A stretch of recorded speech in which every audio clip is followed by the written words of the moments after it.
They said sleep would keep me safe. They lied. The first time it happened, I was under the thin library blanket they hand out to students who nod off. The room smelled of dust and lemon cleaner, brittle against my throat. A fluorescent tube buzzed above, stuttering like a heartbeat. The metal of the chair dug into my back. The plastic was cold on my shoulder. I thought of homework, of small, embarrassing things. Then the world tilted.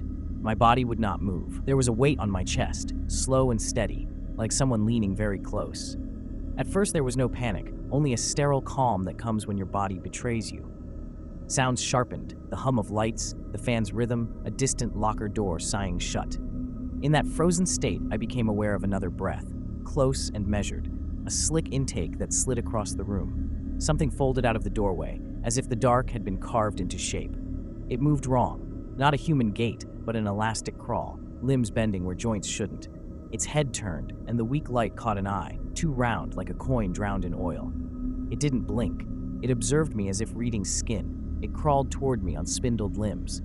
Each scrape over tile felt like an echo of a memory. Then the smell arrived, old paper left in damp, dry mildew and the metallic tang of pennies. It lodged behind my molars, where nausea and memory meet. I wanted to scream. My throat made no sound. My hands were straps of useless flesh. The creature's presence exaggerated ordinary noises, the scrape of a desk, rain on the windowsill, until the room was both mundane and monstrous. Ordinary things confirmed reality. The cracked poster, the stack of textbooks, the frayed lamp cord. The impossible leaned over me and cataloged the small private things I kept hidden. It pressed into my mind, not with words, but with the force of a thumb on a bruise. It knew my name. It knew the little secret I kept in my pocket. It was not asking. It was inspecting. A single itch crawled down my forearm, and I couldn't scratch it. After that night, nothing stayed where I could trust it. I started keeping a small notebook in my pocket, as if writing could anchor me to the edges of myself. I woke to pages smeared with a brown that tasted like rust when I accidentally licked a fingertip. Lines of my own handwriting bent into shapes I didn't remember drawing. Classroom clocks loosened their faces. On the whiteboard, my teacher's neat handwriting dissolved into looping scratches that matched the rhythm of my pulse. The visits grew bolder. They no longer waited for darkness to fold me. Sometimes I would be halfway through a sentence, and the room would lose its color, sound thinning to the static between stations. A shadow would unpeel from the corner where the emergency exit sign hummed and stand watching from the doorway, the same coin eye reflecting dull light. When it stepped into the light, its limbs were too long, the skin like the grain of a pressed book. It moved like a thing stitched from memory, and my mind supplied the missing joint every time like a reluctant accomplice. I tried to tell people. I stammered it to a friend in the cafeteria. He laughed and tapped his temple, said sleep paralysis was common, the easiest explanation. But laughter left prints. After I left the lunchroom, the boy who'd laughed stared at me as if seeing a stain on my shirt. The next day, his dog died in a sleep and his eyes were hollow at practice. Coincidence threaded through the school like spilled ink, but I began to map the accidents. Skinned knees, fainting spells, nightmares nobody would confess. Then came the experiment. It wasn't labeled as such. It was a flyer stapled to a bulletin board. Sleep study volunteers needed. Gain extra credit. I signed before I rationalized it. The room they led us to smelled clinical. The chairs had restraints like belts of rubber, and a monitor blinked a slow, indifferent red. They told us they only wanted to observe. "We'll record brain activity," the grad student said, smiling with a practiced softness. The machine made the same small tinnitus that began when the creature arrived. I lay down and the lab light pooled at the back of my eyelids. The first recording was clean, flat lines and the soft rush of my breath. Then, in the middle of my REM, the readout skidded. The monitor drew a knot of jagged spikes, as if something had rasped its claws across the graph. When I blinked awake, the grad student swore there was no artifact. "Data looks fine," she said, but the file on my phone was different. I listened in the dorm at 3 a.m. and heard not just the machine, but a sound like paper being turned slowly, one page at a time, followed by a slow, wet inhale that belonged to another animal. In the recording, my own voice whispered a name I hadn't told anyone. I began to forget whole hours. I would be standing in a hallway with a smear of chalk across my palm and no idea when I'd picked it up. A scent, lemon cleaner and old pennies, would bloom, and the edges of the hallway would dim. Sometimes when I look back at where I'd been, there were impressions on the floor, long gouges, not quite right for any furniture. Once a desk bore the outline of a palm, sunken and old, as if someone had pressed a hand there a very long time ago and never removed it. The worst part was that the creature learned the school the way someone learns a house, by the echoes. It started answering back, not with words, with interruptions. Flickers on the projector, a smear of static on my phone where someone's face should be. Once, in the library, the pages of a book flipped themselves to the same paragraph. "We are taking notes," it read, and my own handwriting trailed from the margin like a confession. My name was underlined 3 times. I thought of leaving. Then I realized leaving would mean carrying it with me.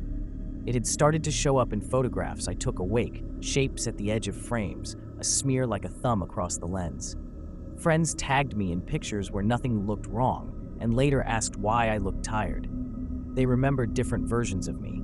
I remembered the nights. I remembered the pressure on my chest and the coin eye watching me catalog my smallest sins. That was when I stopped trusting the camera. I stopped trusting the clock. I stopped trusting the path between my bed and the classroom. The creature didn't just visit sleep anymore. It rearranged the day around me until daylight itself felt like a staged set for something waiting to be replayed.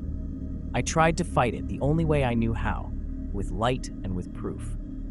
I taped my phone to the desk and left it recording all night, set the lamps on timers, filled the room with the cheap, fluorescent glare that made everything seem sharper and less dreamlike.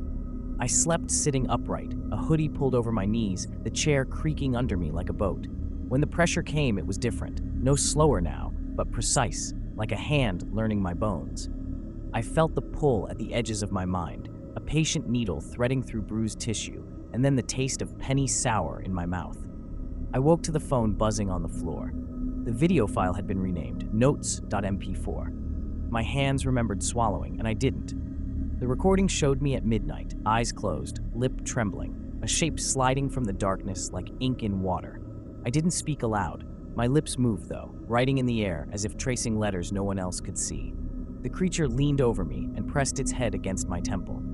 On the screen, my fingers twitched, and a stream of words appeared across the video as captions, not typed but inked, bleeding into the pixels. I remember where we keep the pages. I remember the corners you hide in. I thought I had evidence. I thought I could hand it to someone and the world would straighten itself. When I showed the file to the grad student, she smiled and said the timestamp conflicted with the lab logs. The clip had been merged with footage from another camera, one labeled Control. The library copy of the recording ended with my own face, blank-eyed, staring at a camera I had never seen. In that frame, my mouth opened and formed words I could not hear, but that I later found in my notebook, written in the morning with a hand that shook. We never left the room. Confrontation felt like the final experiment. I followed the patterns the creature left, the small gouges and scuffs that formed a trail through the building, under the bleachers, behind the boiler, along the seam where the linoleum tiles met. It led me to a room they used for storage, the one the janitor never opened in daylight. Inside, on a metal table, were stacks of paper, pages torn from every notebook I had ever owned, from my childhood journals to the slim college planner. Each sheet had been cataloged and annotated in looping script, my script, but older, as if time had been folded and pressed into ink. At the center of the table lay a photograph of me sleeping, edges singed. In the photo, I was not alone. Something crouched at the foot of my bed, limbs folded like someone sitting politely, and where its face should have been, there was only a smooth, featureless plane that reflected me back like a polished coin. When I touched the paper, the reflection smiled. I realized then that this was not a visitor that came and left. It had been learning me in order to become me. It cataloged my small sins, my private confessions, the secret chords of shame that made me human. The grad student had been right about one thing. It was an experiment. But the hypothesis had never been to observe, it was to replicate. I ran. The halls braided into themselves, familiar doors opening onto rooms I didn't remember entering. Under my palm, a door handle warmed like a hand. Behind the last door, the lights were off, and in the black, a single eye caught what little there was and held it like contraband. It stepped forward, and for a moment, I could not tell if it watched me or watched with me. Then it tilted its head, and in a voice that was not a voice, but the pressure under my ribcage, it said my name, soft, exact, and not mine. It felt close enough to breathe my last secret back into me. It breathed with my chest. Have you cracked a horror story, Mark?